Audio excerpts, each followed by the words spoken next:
Hello, guys. Welcome back to Tea Time. We are back once more with Admirable Paco. Hello! I have returned. Paco is technically a co-host now on the channel, like officially, officially. And I thank you for the privilege. Oh, it's not a privilege. We're not big enough to have privileges. Oh. I thank you for the opportunity? Sure. So today we decided we were gonna be talking about Elemental. Yeah, the Pixar film that when it first came out everybody said was going to bomb, but just kept trucking along until it did fine. Like it did remarkably well. As somebody who saw it twice, I saw it the first time with my nieces and nephews, and because they were really bored and being really rowdy, I couldn't focus on the movie too much because they thought it was going to be something else, and it wasn't. So I had to do a round two by myself, and I was like, oh, okay, it's not bad, it's just not marketed well. Yeah. And like I would also say that like sure, Elemental is not like the greatest film ever made. Certainly for me I found the chain of events like in terms of for moving the story along to be how do we say a little unbelievable.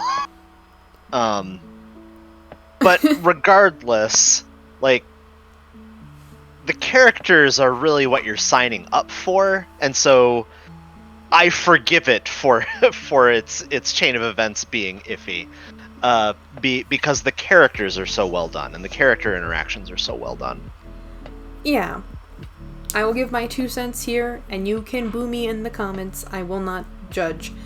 I am kind of not really an art and music snob insofar as if it doesn't catch my eye or my ear, I don't particularly like the art and or the music. In this, I liked the story fine. How they made the characters, though, bothered me. Like, it itched me wrong, and I was like, they're a little ugly. Like, all across the board, everybody's just a little ugly. Yeah, I remember that you had mentioned that to me when you first saw the film. I think with your nieces and nephews, that the art style in terms of the characters in the film like just hit a little, maybe a little bit of uncanny for you.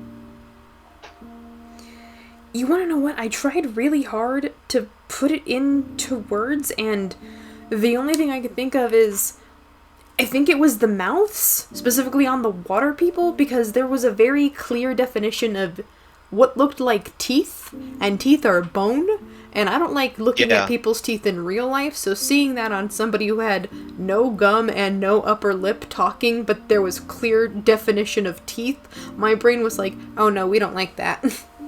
Yeah. No, that makes complete sense.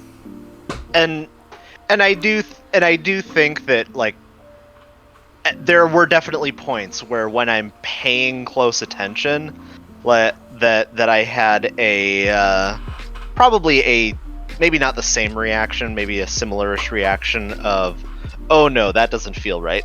Like that is, nope, not that. Nope, not that. Thank you. And I want to put this out here, considering when we were recording this, the writer's strike is finished.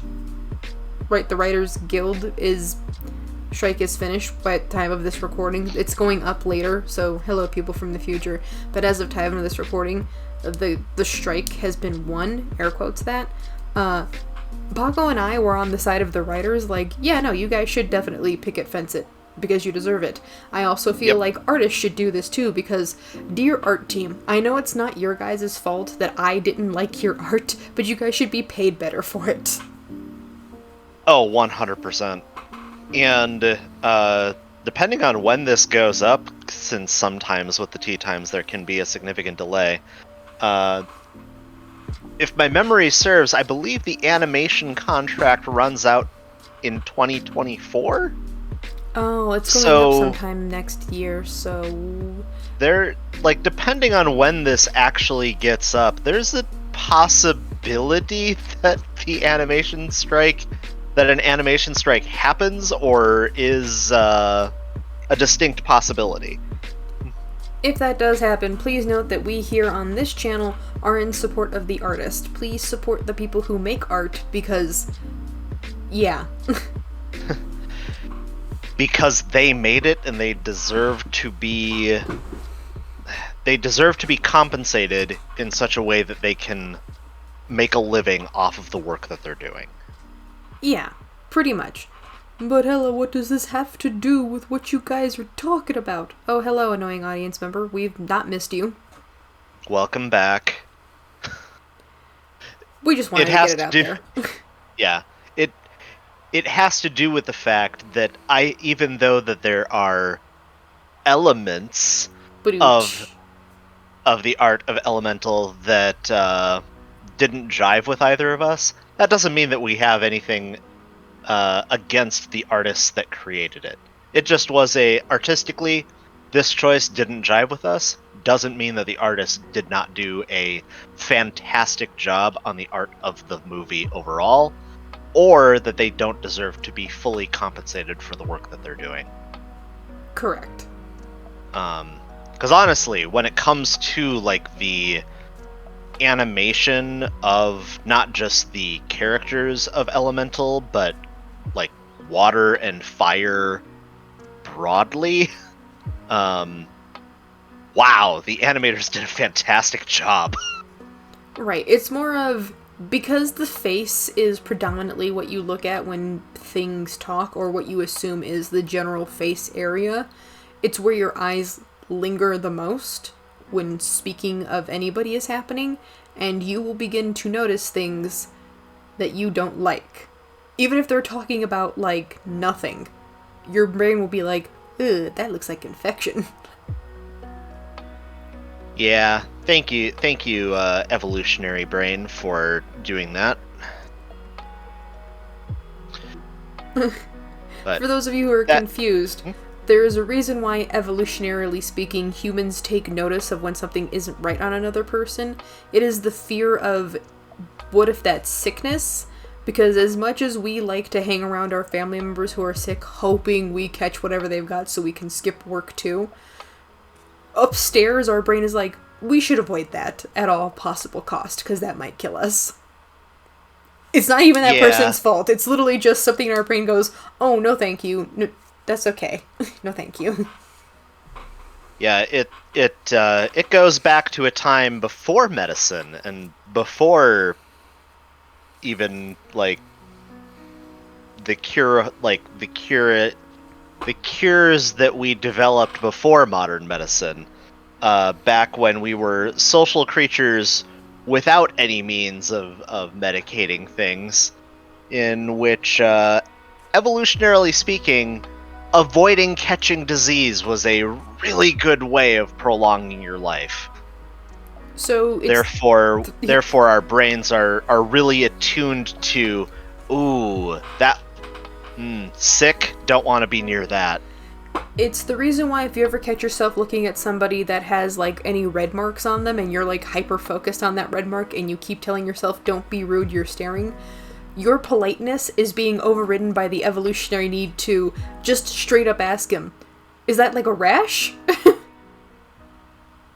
Yeah, it is rude to ask, and it is something that we need to work on, like, just moving past in our heads. We need to work on moving past that, but like, it's a completely natural thing for your brain to be doing because of that, frankly, historical programming into our psyche. It isn't something that is inherently, like, at least not fully learned. It is something that is, in essence, in the base programming for survival reasons. It's a feature. Speaking of historic relevancy to people being absolutely heinous, did you know that prior to 1890, individual states, rather than the federal government, regulated immigration into the United States. Castle Garden, which is now called Castle Clinton, located in the Battery of Manhattan, served as the New York State immigration station from 1855 to 1890. Approximately 8 million immigrants, give or take, passed through its doors, mostly from Northern European countries. This constituted the first large wave of immigrants to settle and populate the United States. You must be wondering, what does any of this have to do with this tea time? I was gonna say, this is an excellent segue, Hella. Well done. Oh, thanks. The reason why I bring this up is because me and Paco both watched Elemental. I had to watch it twice because the first time I was babysitting and I didn't catch everything I should have. But we both... And I watched it like 3-4 times because I just really enjoyed the characters. Yeah. We both came to the same conclusion of, it's kind of a love story, but not really. It's an immigration and generational story, actually. The immigration and generational story, that's the major arc through the whole film. The love story is also there, but I don't think that's actually the major theme of the film. The major theme of the film is that immigration and generational story. Yes. And here's the thing, if you watch the movie from the very beginning, when her parents first arrive and the ticket taker asks them for their names, and they just give it to him, and his face says a lot because he's trying not to be rude. He's literally like, I don't even know what letter to pretend to put down first. Yeah. That is, like, that, it is played for humor, but it's also a thing that historically actually happened. Now you must be thinking, give an example. Oh, thanks. Paco knows this, because Paco knows my IRL name. No, yous will not learn my IRL name in this tea time, but I can be vague about it. My family name... It's not Hella? No. I wish, but no. Oh. Alright. My family's last name, when you see it spelled out, it is spelled one particular way, and you can be forgiven for pronouncing it that way. When I tell you how it is actually pronounced, your brain looks at the spelling, plays what I just said to you again for how it's supposed to be spelled, and your brain goes, what? No. Do you not know how to spell? It's not that my family didn't know how to spell, it's just that long ago in an ancient time, far, far away in another universe, in 1943 Germany. My family... Pause for dramatic effect. My family, historically, on my father's side, ran away from Germany. Before you ask, oh, were they Jewish? No. They just saw the writing on the wall and were like, this is not good. This is a... Whack. It's like, look, we gave this Germany under a certain regime a decade. It isn't working out. We are getting out of Dodge. So the family transferred to Europe. Now, they had been there on holiday prior before, had seen a last name that they assumed would be good to copy. So when they got there and their immigration paperwork had to be filled out, that name was completely spelled wrong. They spelled it completely wrong, but they put it with all the confidence in their black little souls onto that paperwork. But the saying of how it was said, the last name, followed through the generations, and so did that incorrect spelling. And that is absolutely delightful to me, as a, like, this is why it is spelt this way, and pronounced in not how, like, any of those letters are pronounced. Right, and it is actually because of, technically, immigration. Now, immigration to Ellis Island in the 1800s, when it was happening here in America, totally different. You had people who were coming from Northern Europe, think Wales, Scotland, Ireland, all of them, right? Non-UK. Yeah, also Northern Germany, the Scandinavian countries, to a lesser extent, what would now be considered Poland, but at the time was largely under the control of the German Empire. That is largely the region that we're talking about in terms of immigration that went through Ellis Island. Correct. So a lot of these immigrants, when they came over and they had their passports ready to be handed over, the American immigration officers, when they saw it, can be forgiven for looking at a name that had a lot of letters and O's with dots above them and going, I'm not even going to pretend I know how to say this. What is your name?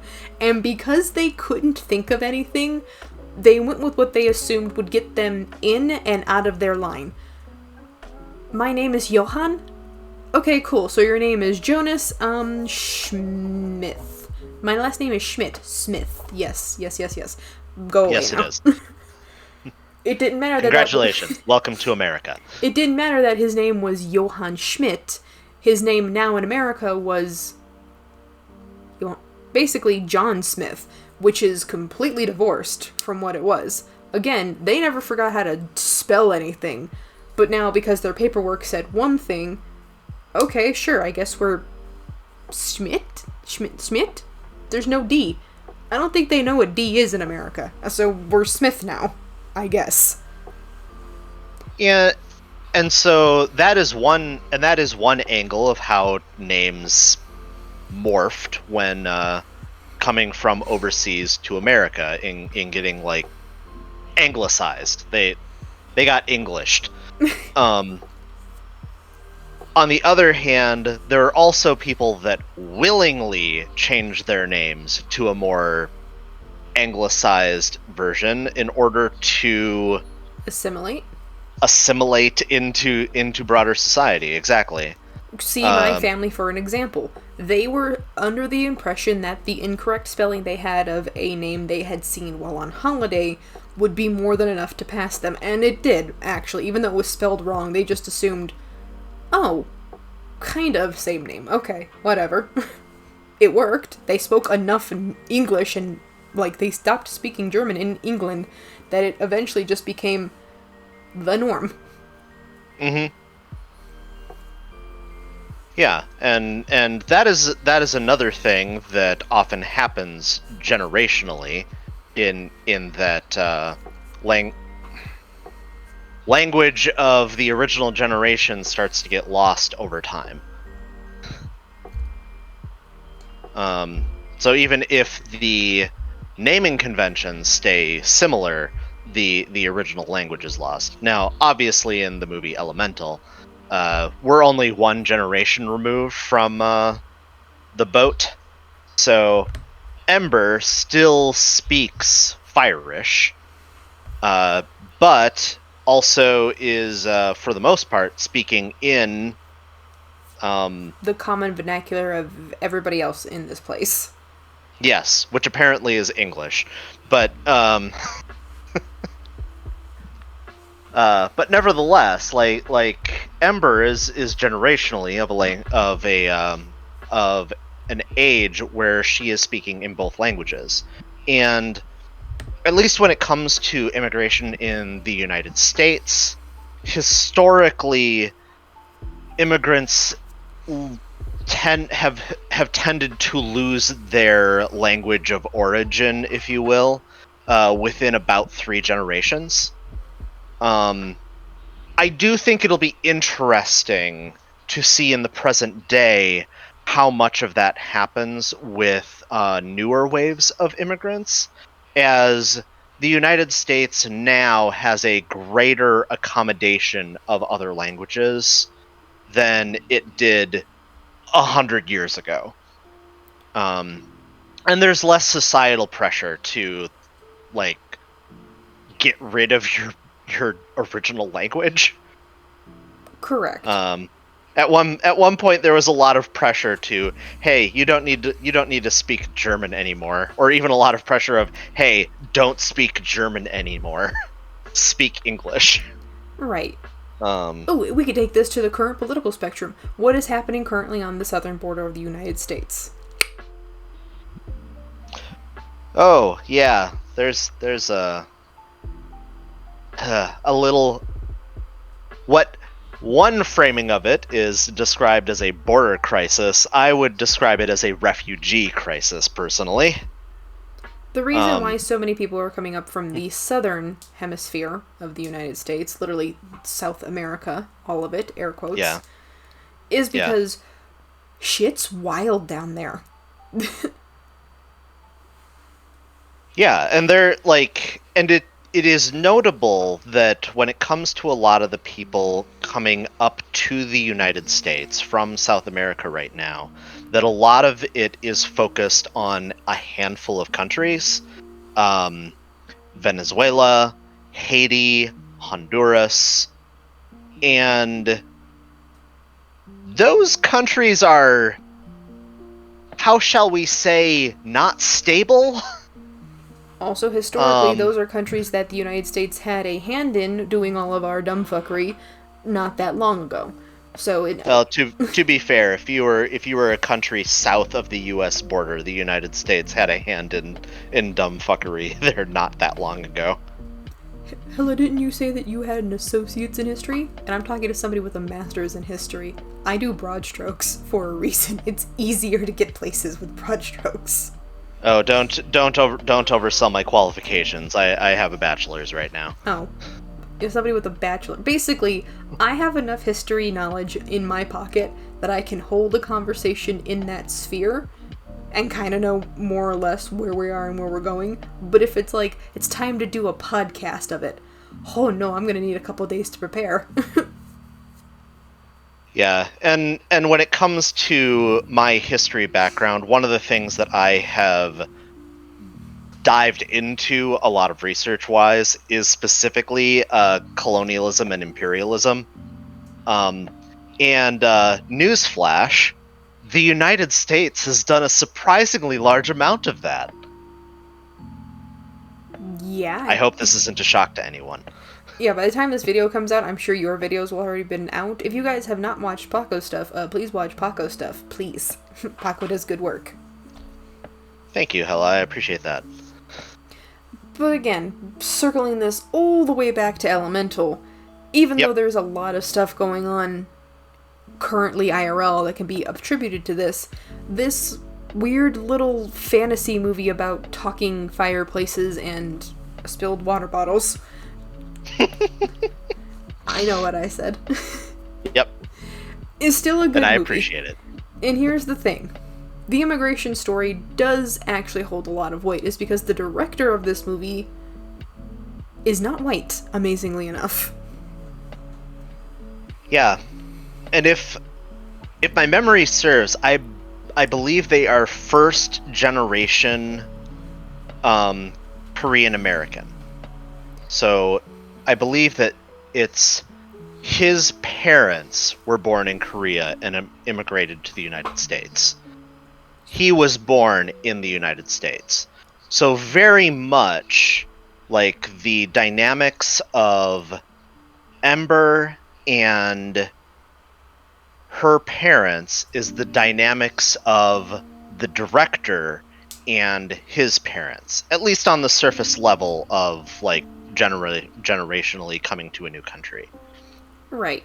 And when we were having this discussion prior to this tea time, I made the comparison of the TV show Fresh Off the Boat, which is about a Chinese immigrant family living in America. And the mother, who is very, very, very attached to her culture, has, I think, like 2 different episodes or 3 different episodes where she's beginning to get worried that she's becoming, quote, too Americanized, because her family who doesn't live in America comes to visit more or less as often as they can, and they make fun of her for it. Mm-hmm. Which is the wildest thing I think I've ever heard, because it's like, if you don't like being here, then why do you keep coming to visit? Stop visiting. The problem will solve itself. But that is partially that attitude of, hey, you went to a completely different culture, and you are adjusting to that different culture. How dare you? Right. For anybody who's listening to this who is either just getting here fresh off the boat, who's been here for a bit, or who's like me, who's was born here, and your parents were born here, and your grandparents were born here. In fact, the people who were fresh off the boat came here in, like, the 1600s. It's been a minute since you've been off the boat. That's me! That's you! It is okay to assume that you don't have as much insert cultural appropriate denomination here points compared to other members of your family. I want to let you guys in a little secret.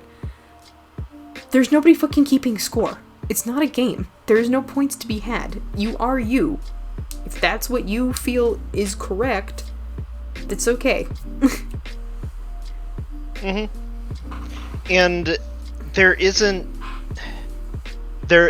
something to be said of maintaining connection to the culture that you came from, and that is something that in the movie Elemental is very much like visually reflected in the blue flame that is in the shop. Like, it is I guess fire isn't exactly physical, but it's a representation of insert religious allegory here for this fake nation that they came from.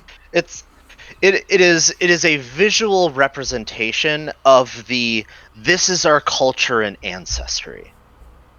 That has been kept and presented on the screen. And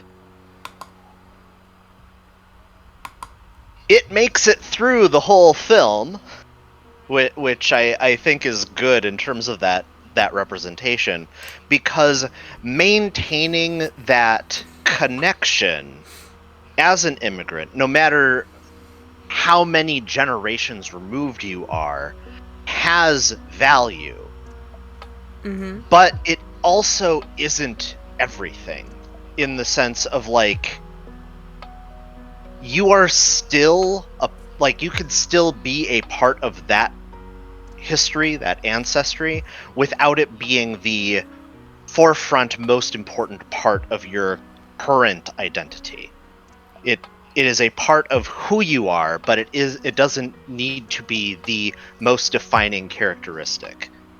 Like, I did make a joking reference to the how far back my ancestry actually goes when it comes to living on the North American continent, as a white person.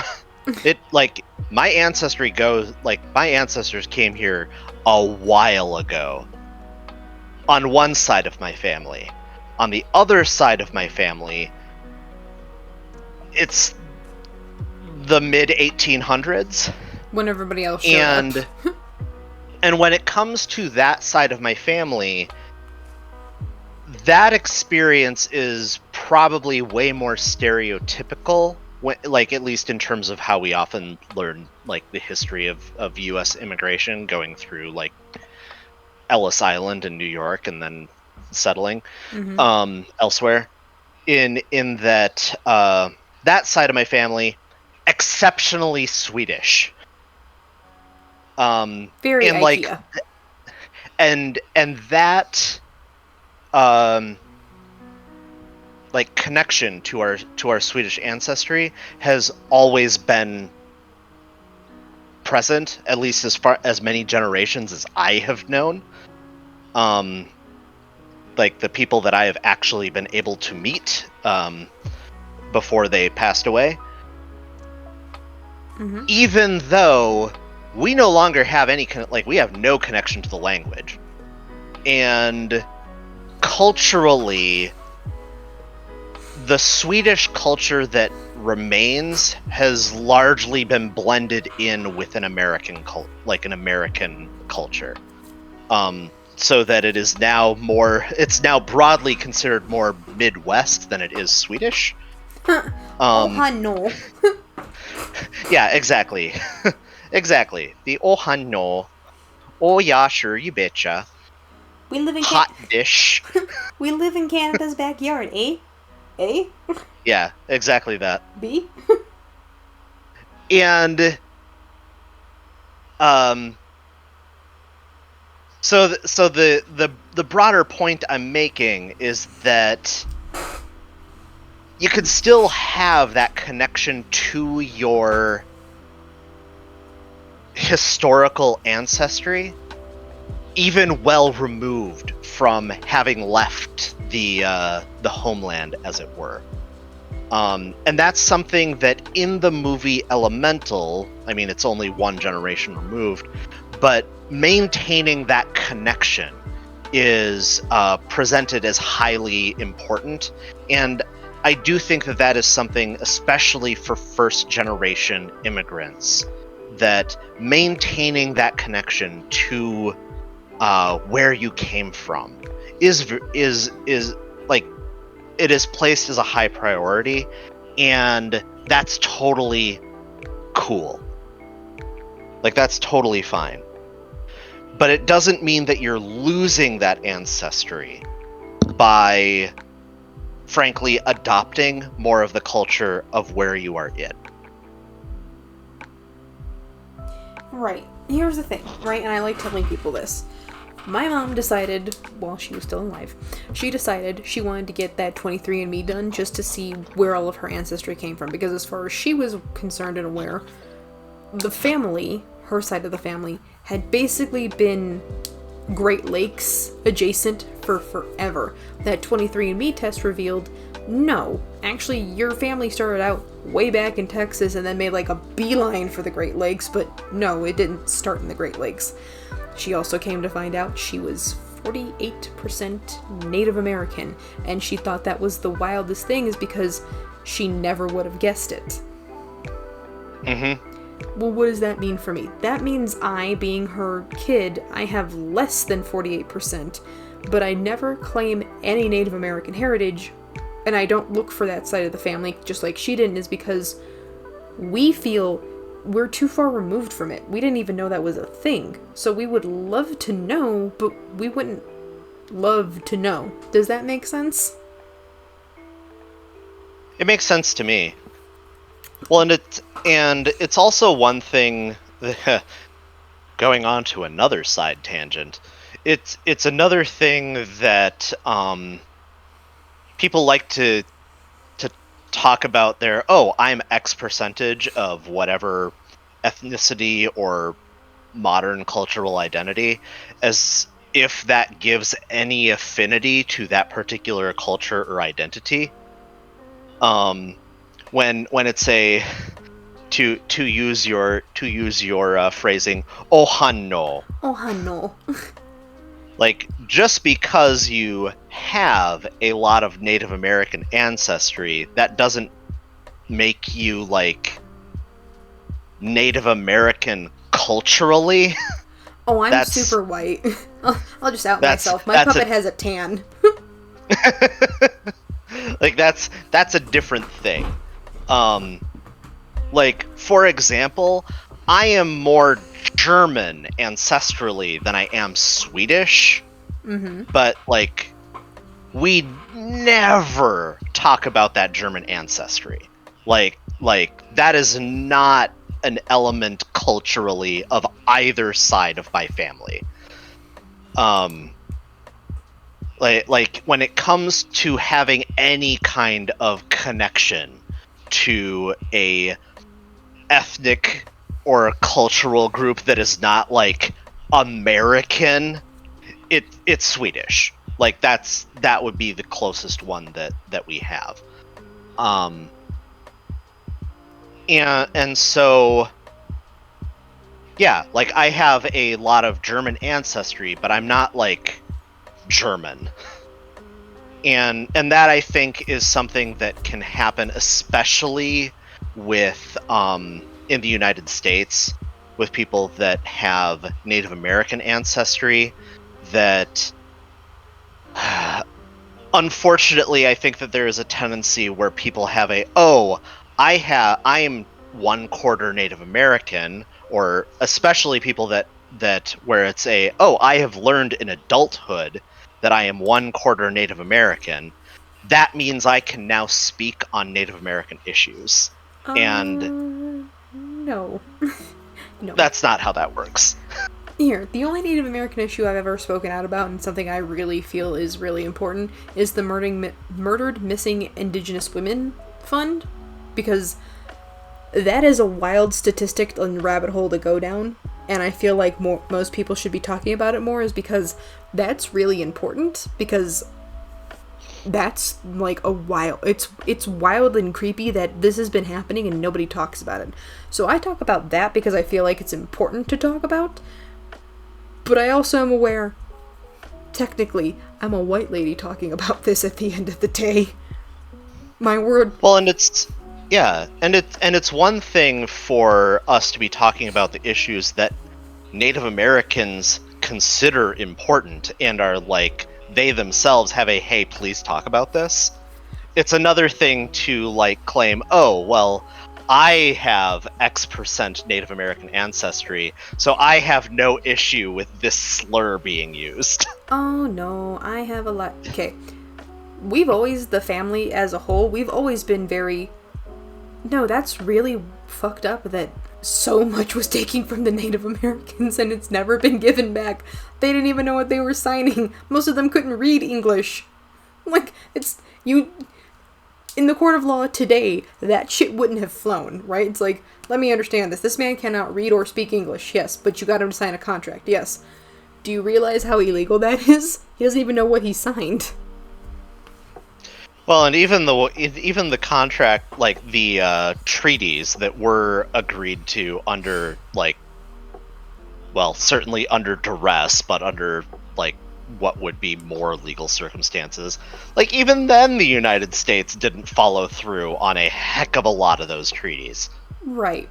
But also, like, I seriously doubt any of that is ever going to be back, because I feel like the great cue ball god that owns Amazon will not give up any of the land that he built the factories on. Fight me, Jeffrey Bezos. I know what I said. Use you to smack an 8-ball into the left corner. I don't know how to play pool.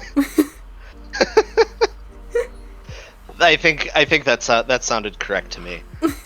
Well, and that's one of the things that, like, when it comes to the project of Land Back, like the naming land of the Land Back movement, like, it gives the impression that returning land is the directed, like, that is the entire goal.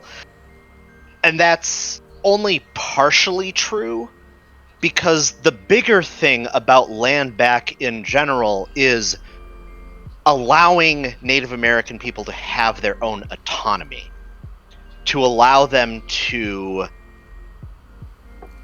maintain their cultural identity. And yes, a major part of that is returning land, but it is in the it is within a broader framework of allowing Native peoples to continue their cultural identity without it being swamped, basically, by, like, you know, America. Right. And so when it comes to that idea, like, it is a, yeah, at this point, especially given how the world has developed, yeah, all of the land in the United States, it's not going to be given back to Native Americans. That concept of this particular people group was here first, therefore all land should be returned to that particular people group, that is not something that I subscribe to. If that's something that we're going down, like, things get very messy very fast when you look at anywhere in the world, like Europe, or Africa for that matter, because contrary to what it seems a lot of white people in the United States think, just because all the people, well, not all of, but just because the majority of the people in Africa are black does not mean that they're all part of the same ethnic group. That's correct. There were a lot of different tribes and nations. Yes, you heard me correctly. There were nations well divorced from the modern, map of Africa. Yeah. And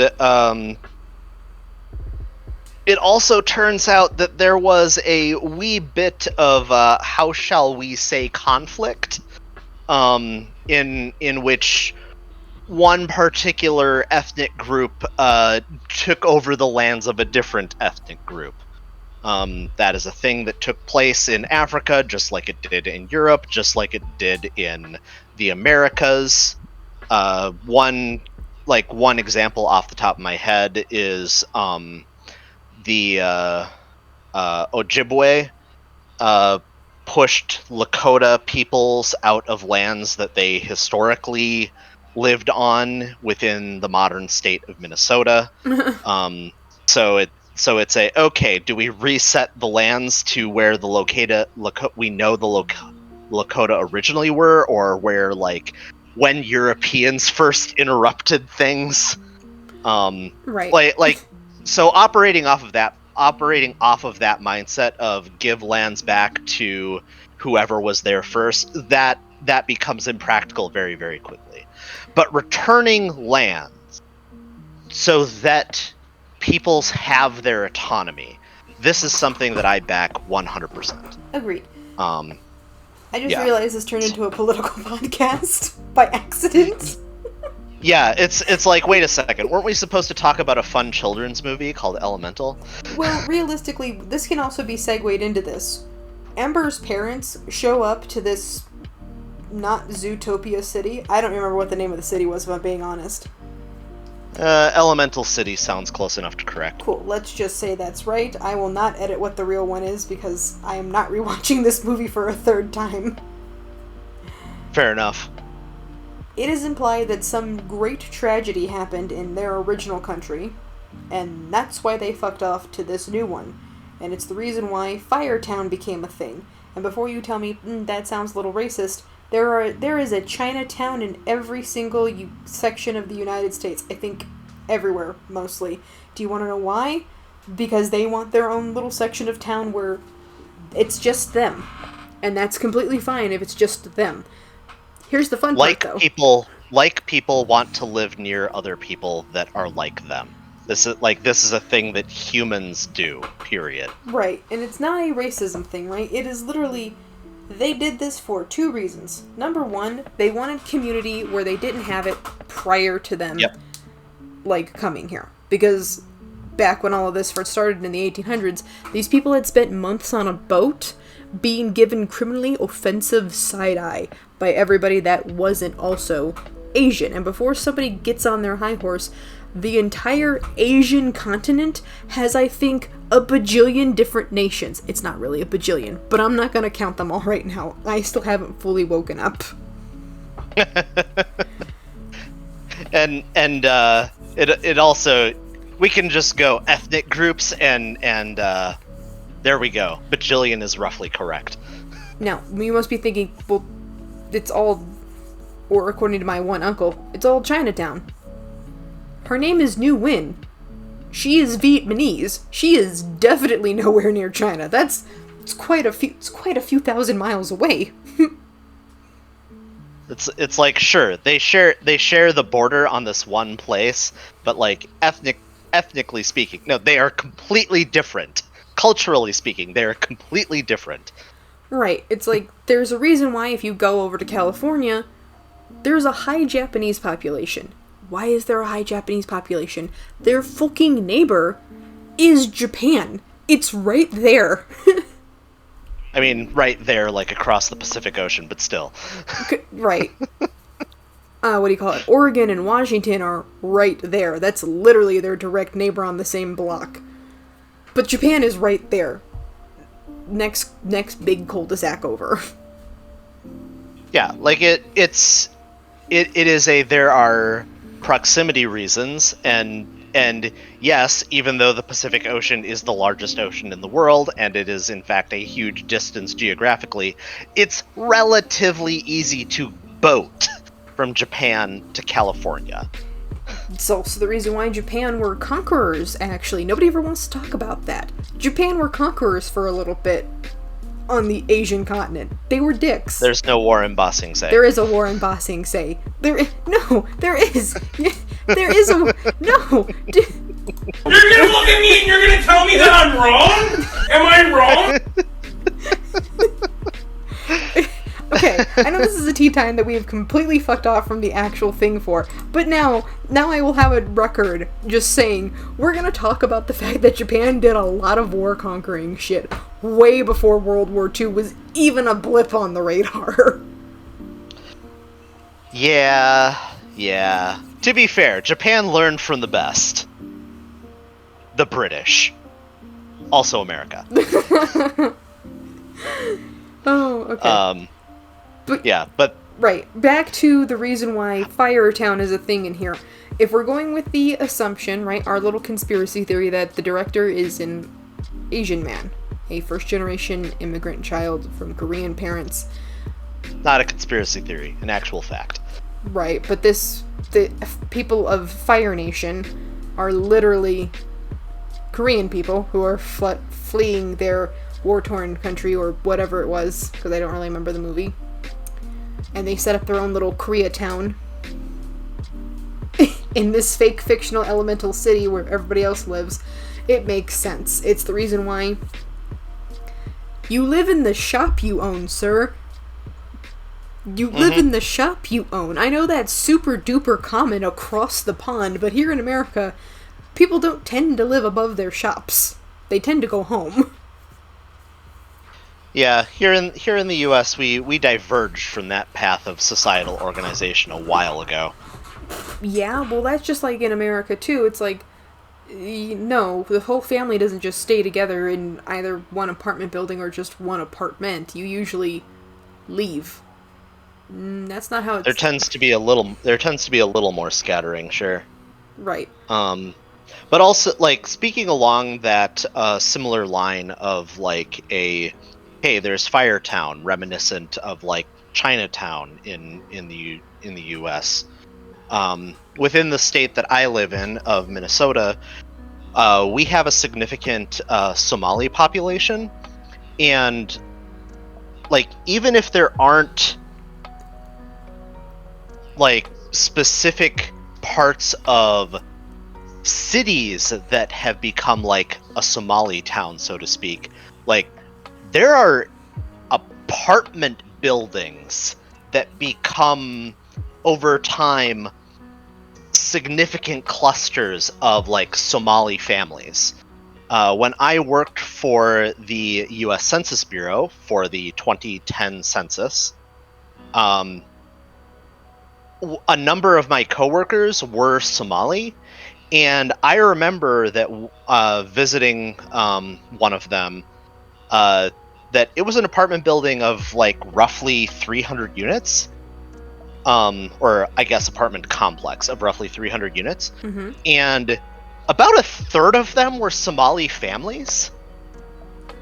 Some of it had gotten to a point where some of it was multi-generational. Like, oh, mom and dad live in this unit in this building, and kid number one lives in a different unit in a different building within the same complex.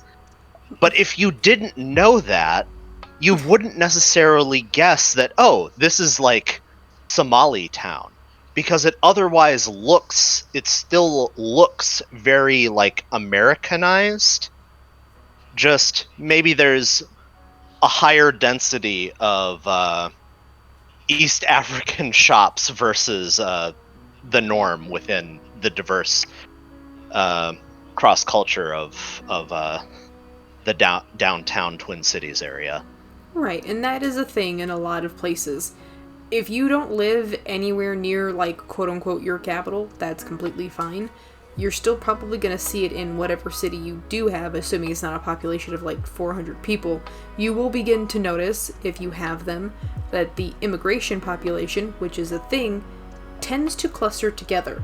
Not because they have deep-seated roots and they're best friends, it's because you and me came from the same space, and if we don't hang out with each other, I don't know how to talk to these people. They don't understand anything. Well, and it's a similar thing that we all do. We tend to like to hang out with people that are similar to us. whatever that similarity that we have gravitated towards is. Whether it is a similar language, a similar ethnicity, a similar hobbies, like similar sports affinity, like we humans naturally do this. It doesn't have to be anything politically important or even visually important. It can just be a like, yes, I am going to go hang out with that group of people over there because, like me, they all enjoy Pokemon. Oh my god, do you remember the Pokemon Go craze? Jesus Christ. That one I do. That brief window of time when all of us were interested in Pokemon. Well, it's because it was a game for people that like to play games on the phone, and then it was a game for all the nerds that liked to play Pokemon, either the card game or just watching the anime.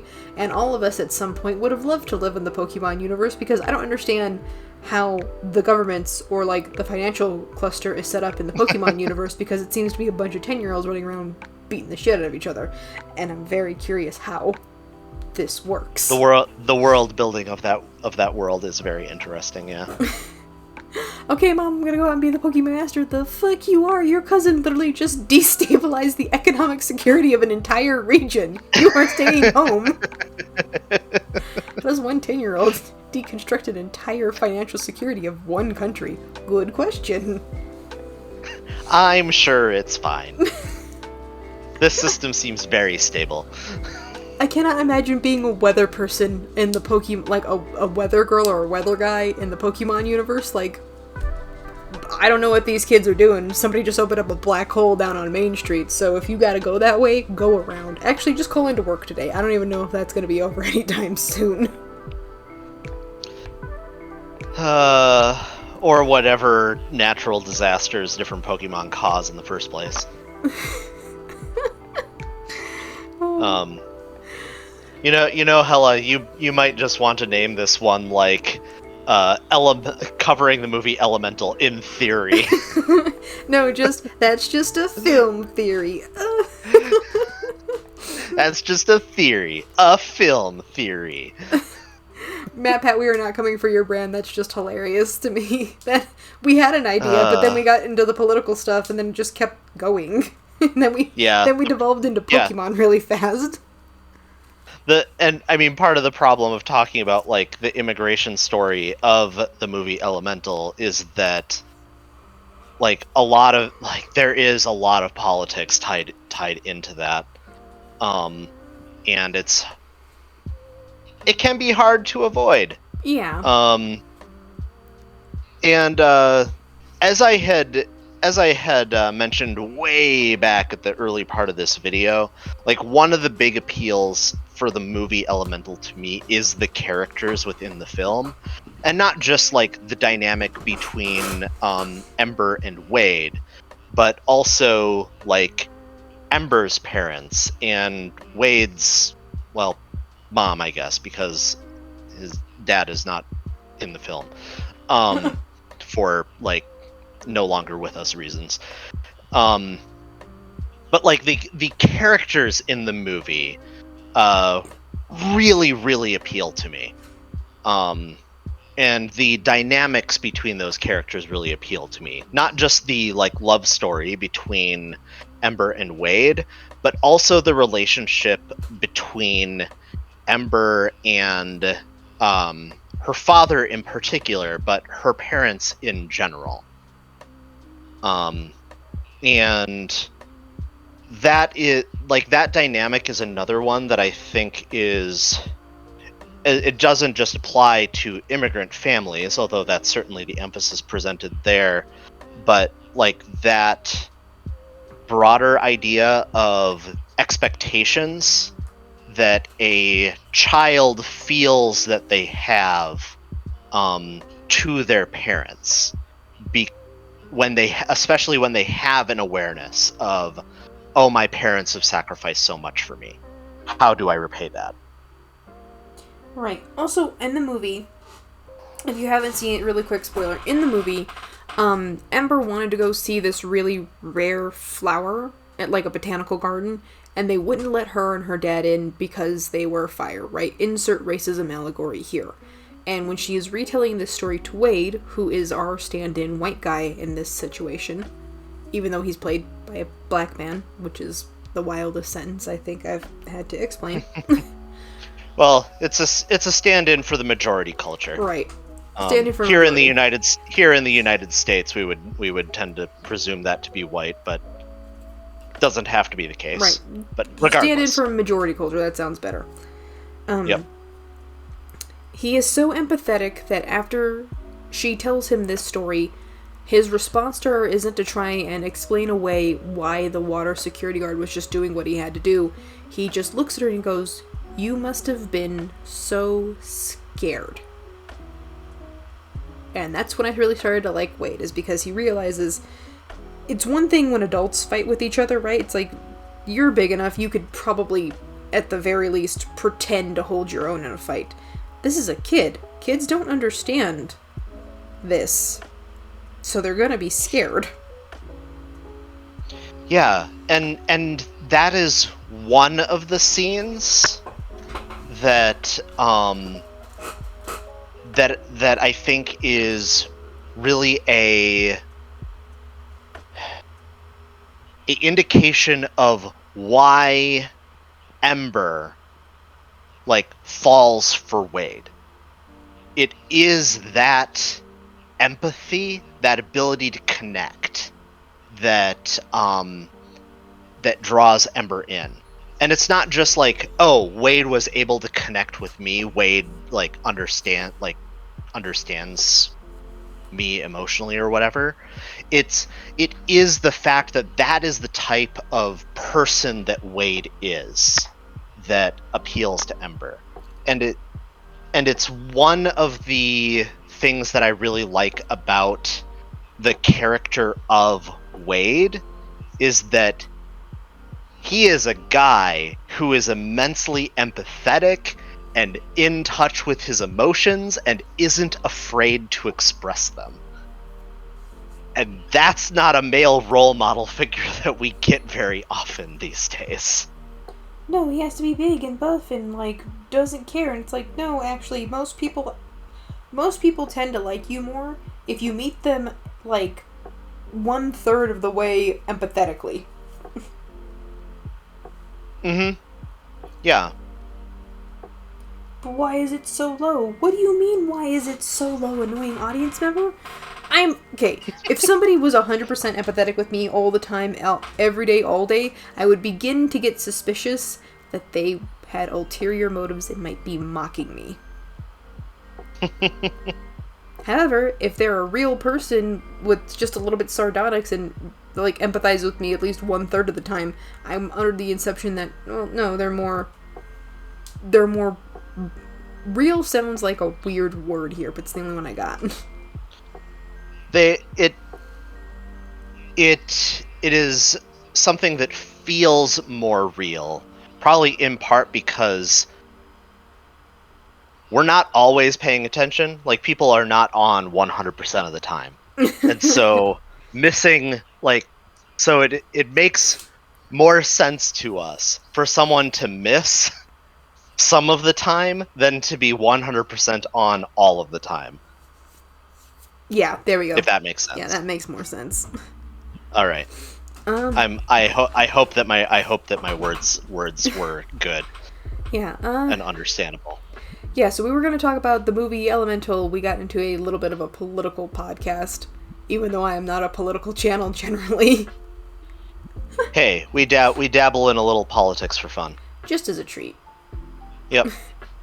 Go to Admiral Paco's channel for more. Yeah, even though Paco is now technically a co-host here, Paco doesn't want to... Didn't you say you didn't want to bloat your channel or something like that with your media takes? Yeah, that is correct. I wanted to try to keep my channel relatively pure on the history and politics. So Paco's over here for all of his media takes.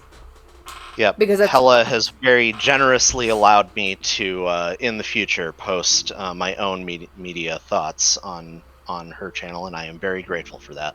the only thing is that for me personally, if you've been here and you saw the what the rest of this year is going to look like, I'm back to the 2 a month thing because it gives me time to deconstruct. So the 15th and usually the end of the month are what I aim for.